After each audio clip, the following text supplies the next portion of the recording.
Good afternoon. Welcome back to Kol Hadash as we enter our concluding service for Yom Kippur. As we've said, this is the end of the beginning of the Jewish New Year, but it is also a special time to reflect on the power of memory and on the pain of loss, but also on the continuity of life.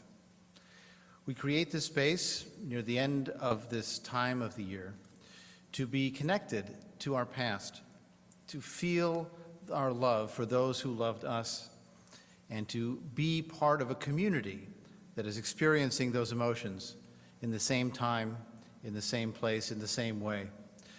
In this case, we are in many places. There are some here in the room with us. There are some online watching. There will be those who watch this at a later time to reflect, to remember, and to love. We know that this is a part of life. We know that loss is normal. It does not make it easier, but it does make it part of who we are, part of what makes us who we are. And so we create this space with purpose, with intention, with silence, and with music. This afternoon, the readers in our service, and I want to thank them in advance, will be Ellen Shepard, Louise Nydorf, Sharon and Stan Noskin, Ron Schwartz, David Hirsch, and Michelle Fishman and Alexa Fishman. And our soloists today will be our music director, Ellen Apley, Noah Apley, and Ellen Shepard. I invite us to enter into a space where we open our hearts, we open our minds, we breathe, and we simply are together.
When a person begins life, countless gates stand waiting to be opened. The gates do not stay open forever. We walk through the years and they shut behind us. At the end, they are all closed except the one final gate which we must enter. Before it is too late, let us open the gates that lead to blessing.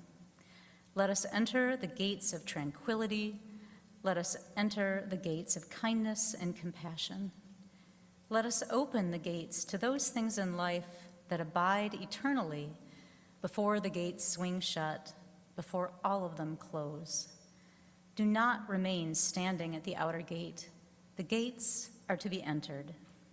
The sun is low, the hour is late.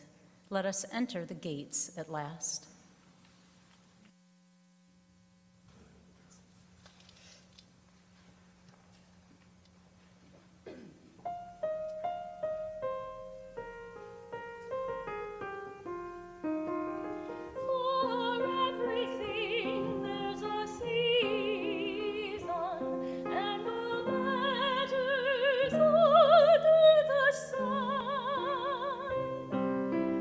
For every change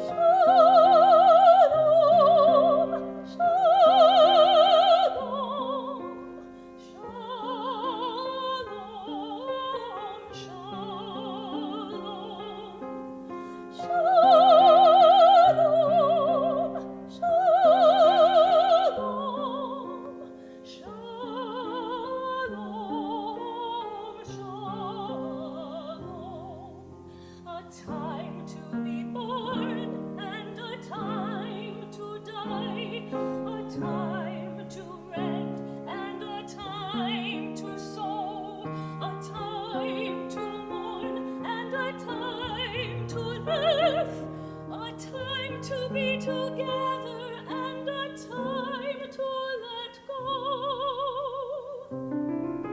For everything there's a season, and all matters under the sun.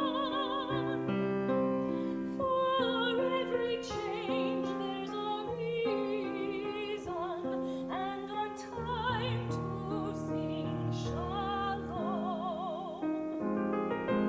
Shalom, shalom, shalom, shalom. Shalom, shalom,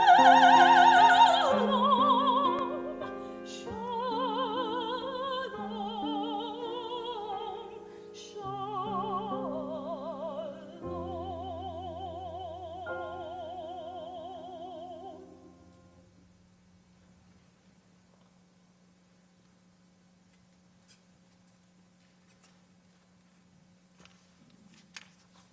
Oh, I forgot. A year of grieving. This is the year I grieved anew, always in fear of another loss. There have been too many lately to absorb gently into the fabric of my multi-woven life. I now see less rosy hues, more muddy grays, knotting mournful threads into my old survivor's soul. New shoots of grass and flowers, notwithstanding spring and summer, feel shorter in the winter of my life. Thus, the more reason to seek a welcoming smile, the warmth of an outstretched hand, the joy of a child's laughter. And today, in the early brightness of autumn, to cherish the arrival of a new Jewish year for all of us here to share. L'Shana Tova.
We know that death is woven into the design of our existence. The nature has not given us the qualities of mountain and stone.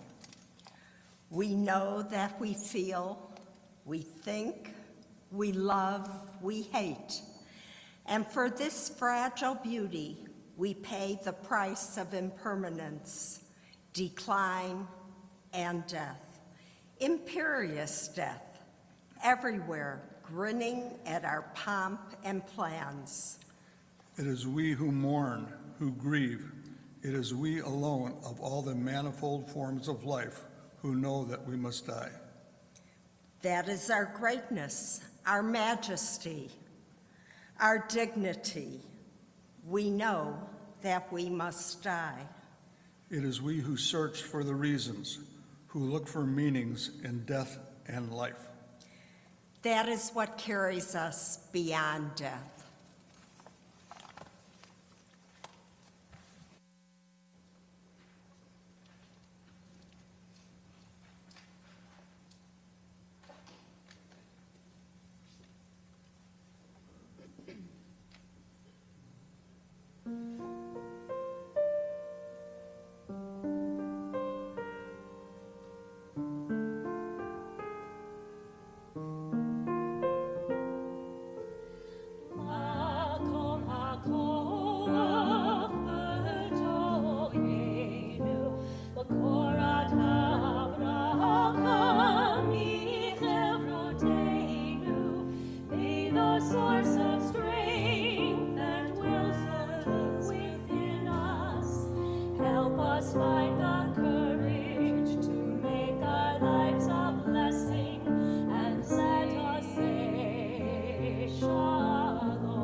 On Yom Kippur, we remember our loving connections. Family comes in many forms. We are born into the human family. We are raised in a cultural family. We celebrate life in our ethnic family. We create our own family of close friends, partners, and children. We have chosen to join a congregational family. We celebrate together and we commemorate together. Our connections with other people give our lives meaning. If our most important concern were the fear of loss, we would never reach out to others.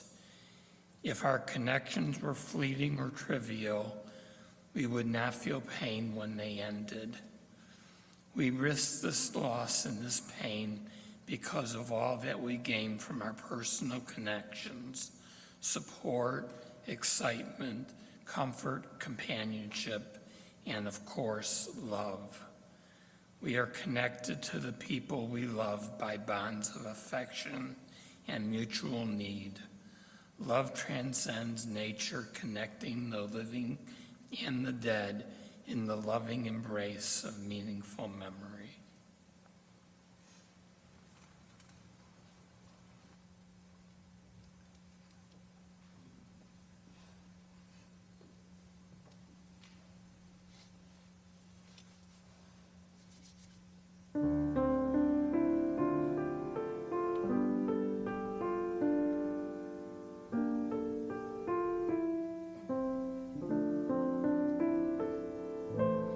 Erev shel Shoshanim,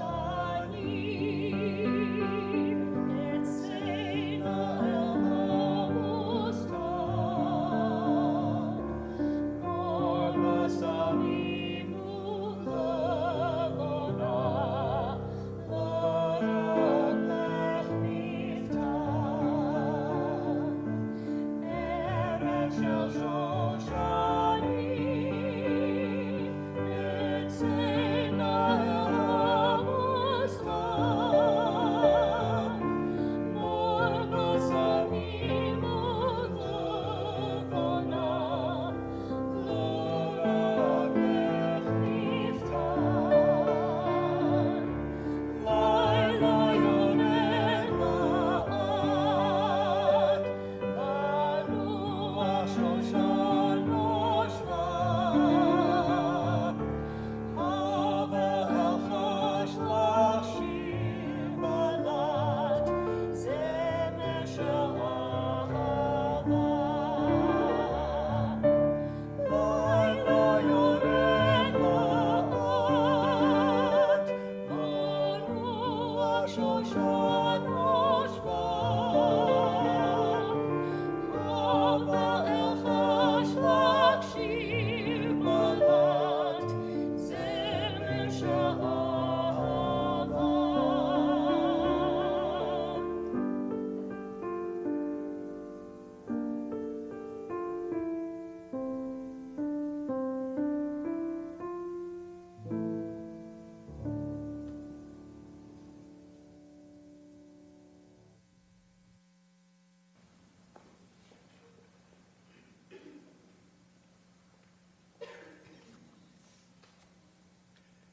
Over the last few days, I have been able to see my life as from a great altitude, as a sort of landscape, and with a deepening sense of the connection of all its parts.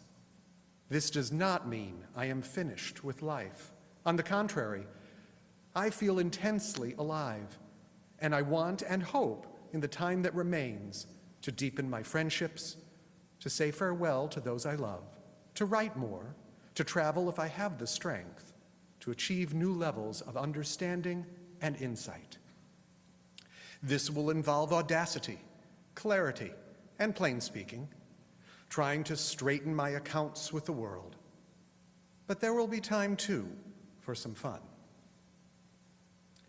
There will be no one like us when we are gone, but then there was no one like anyone else ever. When people die, they cannot be replaced. They leave holes that cannot be filled, for it is the fate, the genetic and neural fate, of all human beings to be unique individuals, to find their own paths, to live their own lives, to die their own deaths. I cannot pretend I am without fear, but my predominant feeling is one of gratitude. I have loved and been loved. I have given much, and I have given something in return. I have read and traveled and thought and written. Above all, I have been a sentient being, a thinking animal on this beautiful planet, and that, in itself, has been an enormous privilege and adventure.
For the last time. How do you know when it's the last time? The last time to ask, how are you? How was your day? The last time to say, I love you. Good night, sweet dreams. You don't. And so you must reach out with love and compassion at every opportunity to show those who love you that you care, you love, and you need to be needed. In a world where you suddenly find yourself alone once again, in an achingly painful way, because someone you love has left you behind to seek your own paths and truths in an uncertain place. The only thing certain is that you're truly alone. You're not truly alone because of those who do love you. And for that, be thankful and grateful and feel blessed that you were able to say good night, I love you, one last time.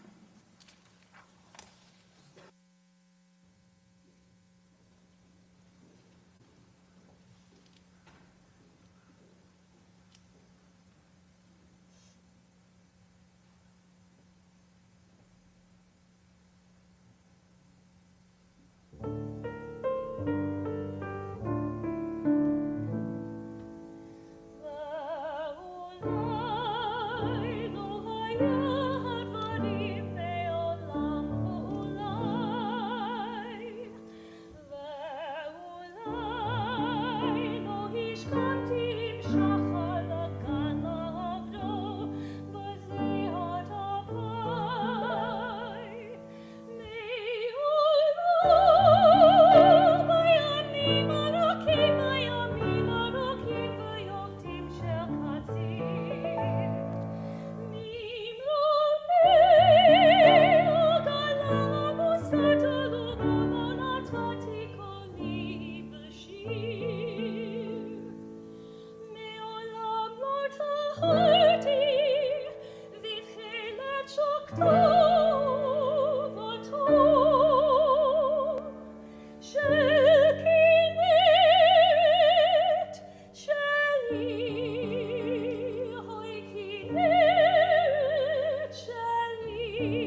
In Jewish life, on the anniversary of a death, a candle is traditionally lit that burns for the 24 hours which we mark.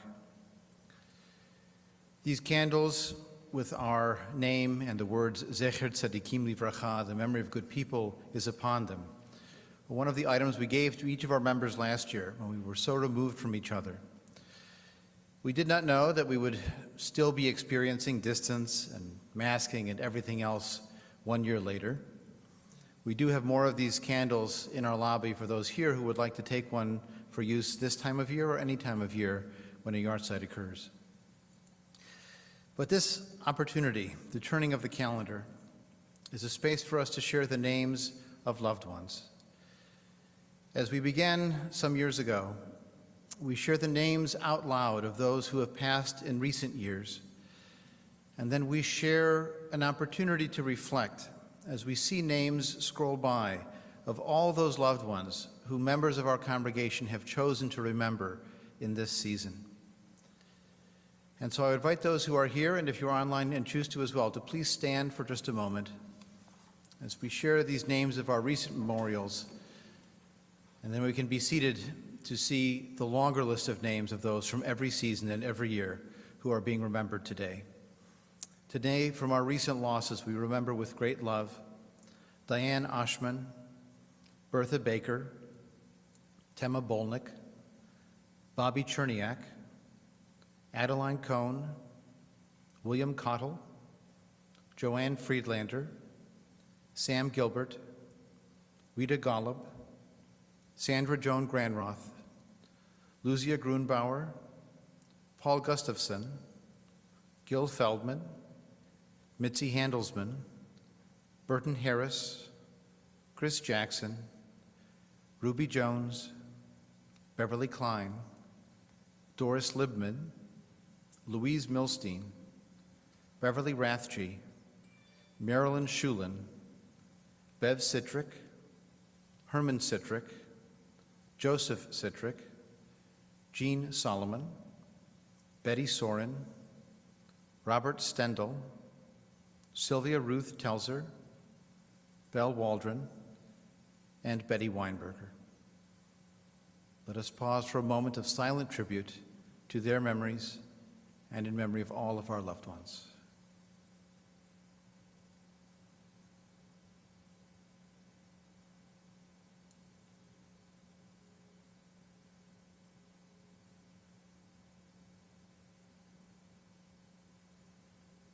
As we say, Zecher Tzadikim Livracha, the memory of good people, is indeed a blessing to our lives. Please be seated as we will see our memorial names on our screens.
do apologize for one omission. Michael Fisher's name was not on our list of recent deaths and should have been.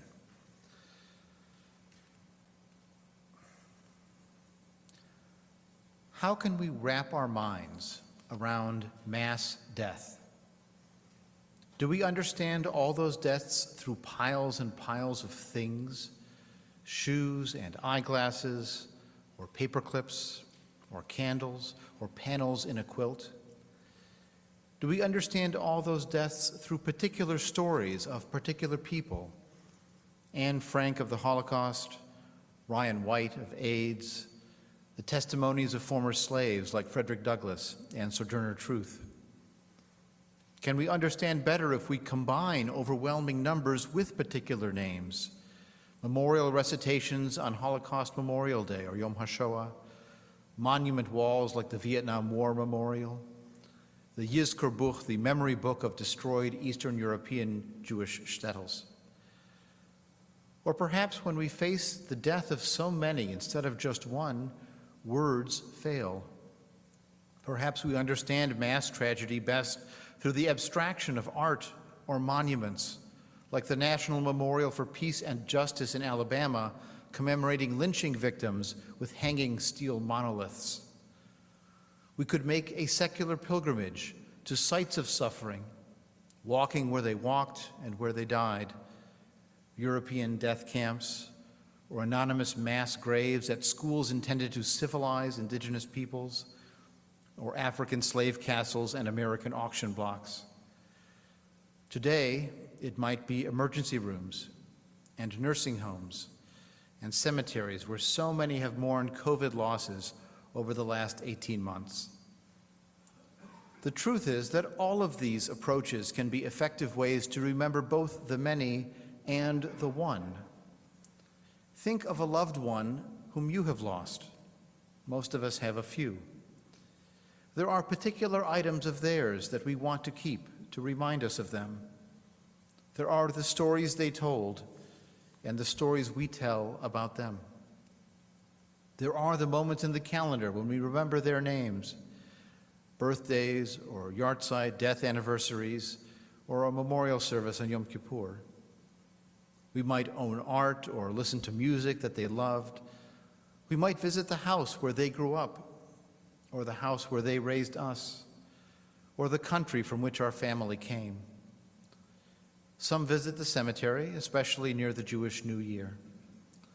We know they are not precisely there to listen to us, but the very action of going there is an expression of the love for them that we still feel. When my father died 4 years ago, I had not lived in the house in which I grew up for many, many years. I hadn't even lived in the same city metropolitan area for 13 years. But going back to that home, helping to clear it out, saying goodbye for a last time, it was still a site of memory. And I can imagine in the future driving past that home again with no family connection there active and still feeling all the memories come back to me.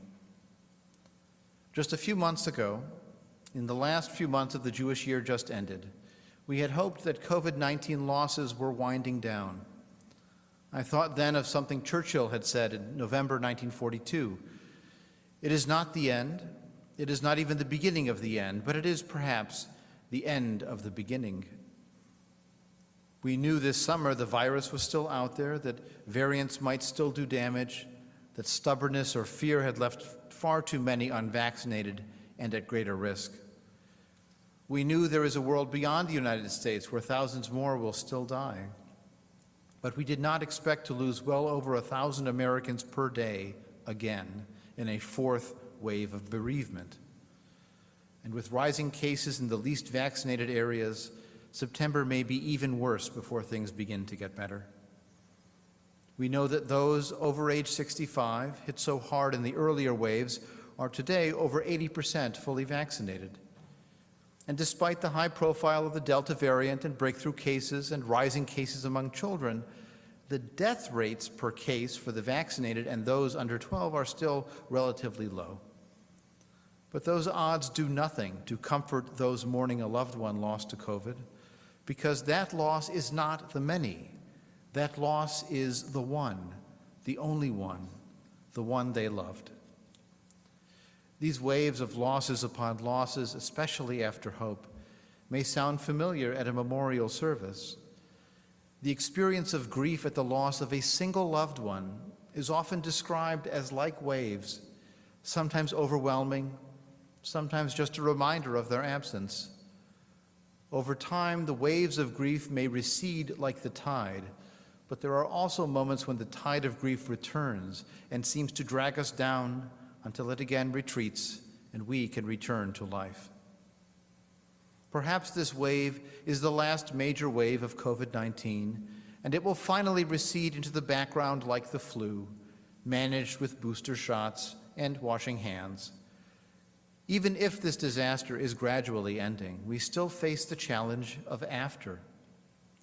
If we tried to grapple with the total personal impact of 650,000 individual deaths, it would overwhelm us.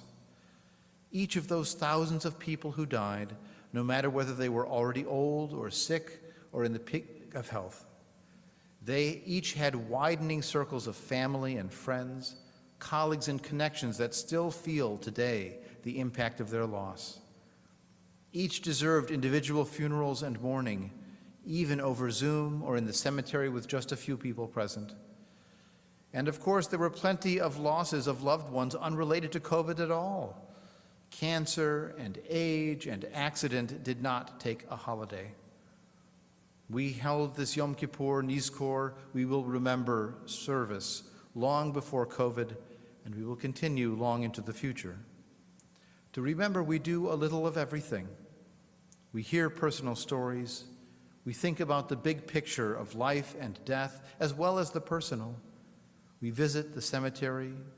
We build monuments. We recite names, and we remember to remember. In 2020, the wider world of humanistic Judaism lost a sweet, wonderful, brilliant woman. Marilyn Rowans was an early member of the Birmingham Temple, the first humanistic Jewish congregation, and she was instrumental in creating programs for children and adults for over 30 years. I began my rabbinic studies near the end of her time as executive director of the International Institute for Secular Humanistic Judaism, and I have many vivid and wonderful memories of learning from and laughing with her. At her funeral, which I watched on Zoom, her family read something of hers I had never heard, a short piece called Wave Bye-Bye. As we wave bye-bye to the Jewish New Year just ended, and the long Jewish year just ended, and good riddance to that, we remind ourselves that waving bye-bye to those we love is a part of life, a lesson we learn each time again we lose and love again. Wave bye-bye. Life is waving bye-bye to people, places, things, ideas, and yesterdays. What a thrill, what a joy. The very first thing our babies learn to do is to wave bye-bye. As soon as they're born, they smile, they coo, they laugh, their eyes sparkle. We rejoice and we proceed to teach them the very first lesson of life, to wave bye-bye. The very first lesson and the continuing, most significant and difficult lesson of life, to wave bye-bye. Nothing is permanent in life. Husbands, wives can go away or get sick. Lovers fall out of love. Jobs and possessions lost. Children leave home. Nothing is permanent except saying bye-bye, sometimes with joy, sometimes with sorrow. Saying goodbye is universal and no one can avoid it. And oh, the many ways we can say it. It isn't always happy and it isn't always sad. It's just a very important part of being alive. When we say goodbye to something that's over, we say hello to something else that's just beginning. How we handle saying goodbye is how we handle our lives, and it is not easy. What does bye-bye mean? Letting go, saying farewell, departing, setting free, giving up, releasing, disconnecting, parting company, getting unjoined, existing independently, separating, not being dependent anymore. How do you let go of someone you love? Children grow and leave, parents grow old and die. How do we let go of loves? A harsh break is almost impossible to handle, to adjust to. The cracks in life are harsh and brittle. If we can see ourselves, we can reflect the light of awareness from others. If we can laugh, then the waves of isolation are manageable. Laughter is our defense. Laughter is our tool. When I think of my sister, I can see sparkling, dancing blue, the blue of her eyes, and I can hear her laughter, a laugh that gallops up from the tip of her toes to the ends of her curly blonde hair, a contagious laughter that mixes with the air and provides a healthy perspective for everyone in her presence, a woman of wit and humor. Her smile and optimistic attitude made us forget when we were near her that hers was a terminal illness, and her laughter was a vehicle for saying goodbye. During the last few months of her life, the family shared old stories and memories. Her son brought her home from the nursing home for a birthday dinner. She relished her favorite dishes, enjoyed the candlelight and wine. We talked about her teenage days when she worked at my father's grocery store, how she hated it, the horrible tasks she had to do. She repeated the old story for us about pulling a pickled herring out of the herring barrel for a picky customer. "No, not that one. Give me a bigger one," the customer insisted.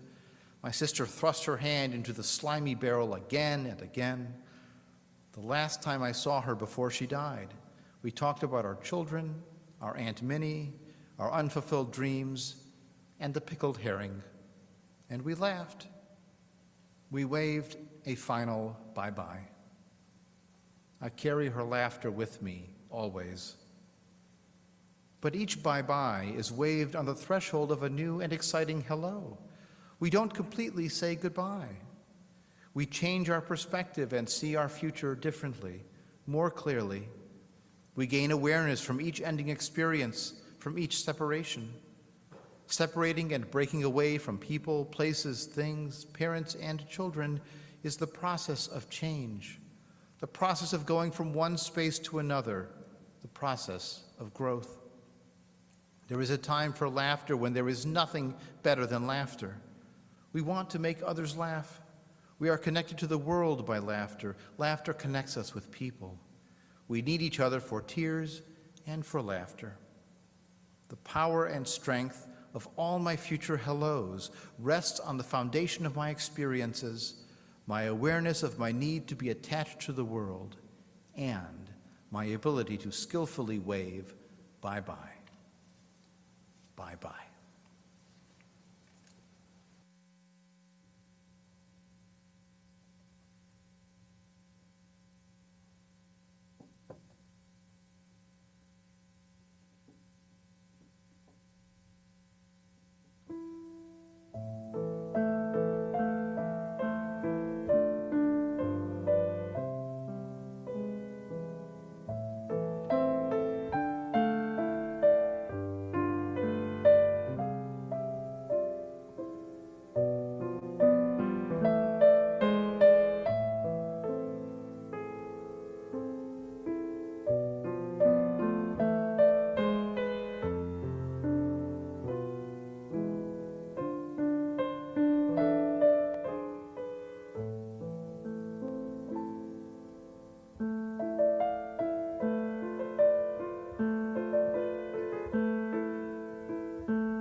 Nizkor we will remember because we cannot forget.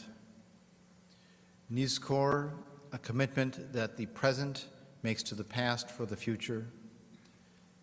Nizkor, our promise to ourselves, to reflect on our lives, to live deeper and better, to be worthy of the love that others have given to us. In the days and weeks to come, each of us will face the distractions of daily routine and the busy responsibilities of living, which may undermine our resolve. The noblest purposes somehow become lost in the details of our lives.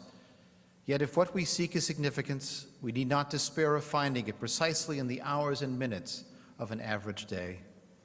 We feel significant when we see good in people, grandeur in the scheme of life, wonders of the earth about us. We feel significant when purpose has filled our minds and the spark of life burns brightly in our spirits. So let us turn to the unfinished task with clarity, with energy, and with goodwill. Let the shofar sound today's final call, so that tomorrow when we enter the new year, we carry with us wishes of peace, health, and joy for all. Tequila.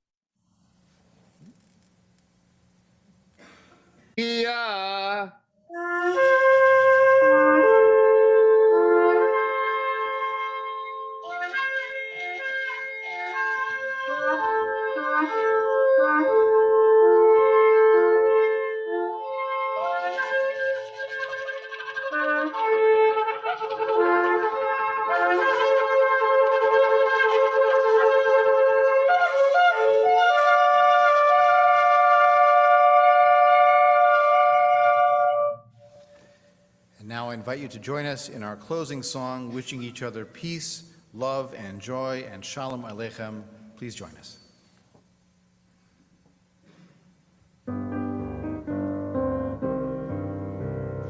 Peace be with you wherever you go. Peace be with you whatever you do. Peace be with you till we meet again. Peace be with you, my friend. Love be with you wherever you go. Love be with you whatever you do. Love be with you till we meet again. Love be with you, my friend. Joy be with you wherever you go. Joy be with you whatever you do. Joy be with you till we meet again. Joy be with you, my friend. Shalom Aleichem, Shalom, Shalom. Shalom Aleichem, Shalom, Shalom. Shalom Aleichem, Shalom, Shalom. Shalom Aleichem, Shalom. One last time, I wish you Shana Tova, and please wish Shana Tova to the people near you.